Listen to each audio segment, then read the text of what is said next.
Hello, it's Tony at ExecuNet. Thanks as always for tuning in. If you've never been asked to participate in a video interview for a job opening, it's quite possible you will be soon. Video interviews save time and money for both the hiring organization and the executive candidate. And yes, at times, they are absolutely necessary. Here's the thing. Many executive job seekers don't know how to do them. That's where we come in particular, my guest today. Maxine Dahl is a partner at Dahl & Lee. She has over 25 years of experience in management, marketing, customer service, training, and coaching. And since 1999, she's focused her consultancy on communication skills within organizations. Maxine, it's good to be talking to you. It's great to be with you, Tony. Thank you for having me. My pleasure. I'm really eager to hear what you have to share with our viewers. So let's start with some fascinating data that you've collected on nonverbal, tonal, and verbal behaviors. Can you share that with me? Yes, of course. You know, many people have no idea of the breakdown of these factors and their influence on communication. It's commonly held that if I know my content, then I'll get my point across, and that's all that matters. But the facts point otherwise to that. Generally, it's accepted that there's about a 60, 30, 10% breakdown. And what that means is that when a person meets you, the first thing that has an impact on them is the nonverbal that you're giving off. And once they've assessed that nonverbal, then they will now start to hear the melody of your voice, not even the words yet. So now they're listening for tonal aspects like vocal variety, volume, pitch, all of those things. And it's only after those two have settled in that people finally hear the actual words that you're saying. So that can constitute as small as 10% of your ability to communicate with another person. The types of people who generally find this surprising are those people who are analytical, who believe that if I just get my content out, that will be the important fact, but they may not be accessing all of the ways to communicate with other people. Mhm. Fascinating stuff. So let's begin to unpack the experience, starting with the set, the little movie set that most of us make up when we're in a video interview. And usually we're working from our homes doing that kind of experience. So I'm curious first about the lighting. What's important about the lighting, Maxine? Well, the lighting these days, first of all, you're right, the set is a good way to put it. And we must consider lighting in terms of the room that you're going to be using. So, for example, you might have an overhead window, or you might not be able to get the light in front of you the way you would like to get it. And then the other question is, should I put it in the back of my head? The other consideration today is that a lot of light bulbs are not warm, so they may give you a more grayish or bluish tint. So the recommendation is that what you should do is fool around with it a little bit, see what's working, because the rules don't apply for every situation. And if you can have some kind of a natural tint on your face, then that will be best. So those are the ways to think about how to engage the lighting in your environment. Okay. What other distractions should we be mindful of and eliminate? Noise. What other things should we be thinking about as we prepare that set? Well, a lot of people don't think about that aspect. They think about, well, I'm home, I have a camera, I'll just set it up and go. And the fact is that there are lots of things that can take our attention away, that can distract us. So, for example, some people fidget quite a bit. You might hold a pen in your hand. You might have a paper clip. You might be twisting something. And people can actually feel or sense those things are happening. And they might even hear them through your microphone. So it's a good idea to keep your desk as clear as possible so that people don't hear those clicking noises. Also, don't forget your phone to be put in airplane mode. Yes. Let's move on to body language and eye contact, both critical components of a successful video job interview or any kind of video conversation or interview. Tell us the 411 on body language and eye contact. Well, as you know, you might also say, well, all people can see is my face or the top part of my shoulders. They don't see anything else. But the fact is that your body language really informs how you speak to people. So your body language is important in the sense that you should pretend always that you're face to face with people. That way you will engage your whole body, and you'll do, which we'll talk about in a minute, I'm sure, are gestures.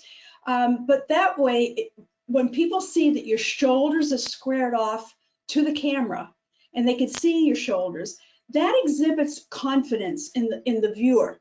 It makes it look like you're confident, and then they start to think about how capable you may be.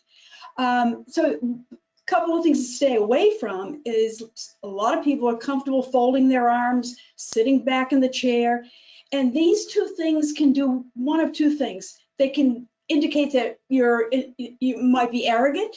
On the other hand, it might be that it's too casual, that you may not care as much about what you're doing in front of the camera. So that you can have both of these things happen, and you want to make sure that what you're showing is your confidence to the viewer. So it's important to do that. And it's sitting up tall in front of the camera, making sure that people can see who you are. You mentioned gestures. They can be a very powerful tool, of course, when we are trying to make a point, for example. And yet in the digital environment, sometimes those gestures can be misinterpreted or because of digital delay, not really make the effective point you thought they would.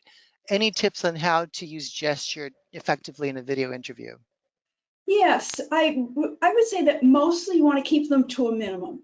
And that is because people don't know what they're doing with their gestures. Often you have people who gesture quite a bit, and they tend to put the gestures right in front of their face. And also they might be random, and they might have open splayed fingers, like that. And that can show people that you're taking up too much space and the nonverbal is taking over. And also it might make you appear nervous. So you want to keep them limited, keep them within the window, and also make sure that your hand is crisp. We call that word crisp, meaning keeping your fingers close together and making sure you keep them out of your face, slightly to the side, and that way you can have a good interpretation to other people. Mhm. Hands are on the topic of gestures. Where should my hands be if I'm not gesturing? Should they be folded in front of me, to my side? What's the best place for them? The best place for your hands are right on top of your computer, either one hand over the other. Let's see if I can do this right, like this, and put them flat on your computer. Now, what that tends to do is give you a very nice squared off appearance to the camera. And that would show confidence to people as well. Or you can have one on one side of the computer and the other on the other side, or to the side of the computer. The idea is to keep them as still as possible until you need them, and then bring them back to a centering position. Brought up the side topic of digital delay earlier. There's another context where that becomes either your friend or can work against you, which is when one person wants to be heard, but the other person is speaking, and often we talk over each other. Any advice to avoid that dilemma? Yes, what I usually indicate to people is that it's a good idea, if you can, to test your system and see if it's doing that. And perhaps the other person knows that their system does that, and you can tell that person that that happens. The second thing is that now that you know that, you can make some rules around that. In other words, you could say that we clearly understand in this interaction that there is a delay. So you want to be explicit about what the shortcomings are that you're facing with the technology. And often a good place to go is, all right, we all know that. And now why don't we do this? Let's have clarifying statements to ensure all have heard everything correctly if you're doing a team interview, for example. So sometimes you have to set ground rules that incorporate the difficulties that you have with technology. Now, many senior level people who go to physical interviews might bring with them some marketing collateral, a piece that helps the interviewer understand their story a lot better. When you're working remotely and video interviewing remotely, of course, how do you work with, or do you work with papers around you? Do you want to be referencing things and kind of moving away from the view of the person or not looking at the camera? How do you navigate that territory? Well, you can think about that as almost like doing a slide presentation in the interview. In which case, again, you would explain, making sure people understand what you're doing and why you're doing it. A lot of people leave that out. If you explain things to people, they will follow your direction. So you could say, at this point, I'm going to show you something on the camera. Let's say it's an 8.5 by 11 sheet of paper. I'm going to be out of range, but I'm going to use my hands to indicate where I want you to be looking. So you could have something in front of the camera doing that. Half of the things that go wrong are easily explained, and when they're made explicit, people accept that there might be some shortcomings. Okay, so what I'm hearing is communicate and let people know what you're doing before or while you're doing it, and at least you're open about that and they understand. Yes, yes, yes. Okay, wonderful. Yeah. So let's talk, last but not least, about dressing for success in a video interview. It might be obvious that we dress professionally for a senior level executive job interview. However, are there some nuances that are created by virtue of the fact that we're doing this by video? Right. My first recommendation is always dress as if you are going to a face-to-face interview. And that will inform what you're going to be doing and what you're going to be wearing. Be well groomed, because when you put those two pieces together, then you will feel professional. The key here is what you feel and the comfort you feel, because that will speak to your comfort, your confidence, your capability, your credibility, all those C's. And your confidence will show. So it's critical there to understand that piece. And also, it's always a good idea to know, what is the culture of the organization that's interviewing me? What's the accepted way for me to look in front of the camera? What do I bring to that? And maybe I step it up just a slight step higher so that I am perceived as a confident person and exhibiting leadership of myself. Very good advice. Maxine, are there any other tips or strategies you would like to offer our viewers around video job interviews? Uh, Yes, I would say that make sure that you're sitting, this may sound like your mother is talking to you, but sit with both feet flat on the floor.